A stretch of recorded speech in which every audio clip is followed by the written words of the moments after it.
இவங்க என்னென்ன செலவு பண்றாங்க, அதாவது சாட்டை அடி சவுக்கடி அப்படின்னு சொன்னா, கோயில் காசுல கல்யாண மண்டபம் கட்டாத, கோயில் காசுல இது கமர்ஷியல் பில்டிங் கட்டாத அப்படின்லாம் சொன்னா, இப்ப என்ன கமர்ஷியல் பில்டிங்னு பேர் வச்சா அதை உடனே பக்தர்கள் விடுதின்னு பேரை மாத்துறது.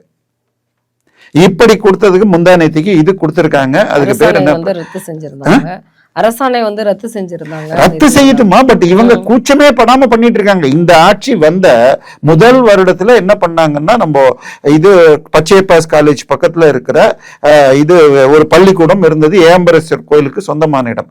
அதுக்கு அந்த பழைய வாடகைதாரர் 13.5 கோடி வாடகை பாக்கி. அதை அவரை எவிக்ட் பண்ணிட்டு நீங்களே நடத்திட்டு பக்கத்துல இருந்த 5 ஏக்கர்ல மால் கட்ட போறோம்னு அறிவிச்சிங்க. அதுக்கு எல்லாம் ஸ்டே வாங்கியாச்சு. இப்ப கிறிஸ்தவ பள்ளிக்கூடங்கள் இருக்கிறது, அவை எல்லாமே அரசு உதவி பெறும் பள்ளிகள். இடம் அவங்களது, பில்டிங் ஏதோ டொனேஷன்ல கட்டுறாங்க, ஆனா சம்பளம் கொடுக்கறது கவர்மெண்ட். ஆனால் கோயில் நடத்தினா கோயில் காசுல இருந்து ஏன் எடுக்கிறீங்க? அப்படி கோயில் காசுல எடுத்தா அந்த மாணவர்களுக்கு அந்த கடவுளை பற்றி போதிக்கணும்னு சட்டம் இருக்கு. ஏன்னா கோயில் காசு அந்த பர்பஸ். இன்னைக்கு வரைக்கும் அதெல்லாம் பண்றீங்களா?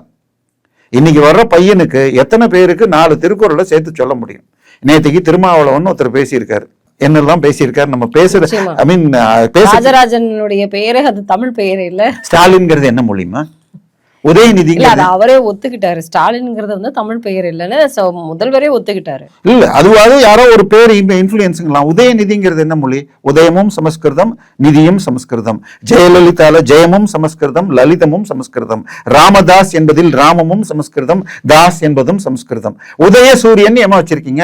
எழும் ஞாயிறுன்னு வைங்களேன். இப்ப பாவாணர்னு ஒருத்தருக்கு இருக்கு, நீங்க தேவனைய பாவாணர்னு ஒரு புகழ் பெற்ற தமிழ் அறிஞர் இருக்கு, அவருக்கு முன்னாடி பேர் டைட்டில் பாத்தீங்கன்னா எழு ஞாயிறுன்னு பேரு. அப்ப நீங்க எழும் ஞாயிறுன்னு இப்ப உதயமும் சூரியன் ரெண்டுமே சமஸ்கிருத வார்த்தை தான். திராவிடம் என்றாலும் சமஸ்கிருத வார்த்தை தான்.